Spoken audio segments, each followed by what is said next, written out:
اعوذ باللہ من الشیطان الرجیم، بسم اللہ الرحمن الرحیم۔ السلام علیکم ورحمۃ اللہ وبرکاتہ۔ کسی مسلمان پر لعنت کرنا کتنا بڑا گناہ ہے؟ رسول اللہ صلی اللہ علیہ وآلہ وسلم نے فرمایا، جو شخص اسلام کے سوا کسی دوسری ملت کی قسم کھائے تو وہ ویسا ہی بن جاتا ہے جیسا اس نے کہا۔ جو چیز آدمی کی ملکیت میں نہیں، اس کے متعلق نظر ماننا درست نہیں۔ جس نے کسی چیز کے ساتھ دنیا میں خودکشی کی تو قیامت کے دن اسے اسی چیز کے ذریعے عذاب دیا جائے گا۔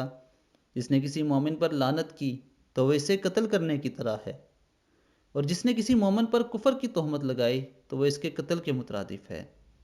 دوستو، اس حدیث پاک میں کچھ اہم باتوں کی طرف اشارہ دیا گیا ہے، جیسے جھوٹی قسم کھانا یا پھر خودکشی، کسی پہ لعنت بھیجنا، کفر کی تہمت لگانا، یہ سارے کے سارے عمل کبیرہ گناہوں میں آتے ہیں، اس لیے ان سے بچ کے رہیے۔ اللہ تعالی ہمیں دین اسلام کو سمجھنے کی اور اس پر عمل کی توفیق عطا فرمائے۔ السلام علیکم ورحمۃ اللہ وبرکاتہ۔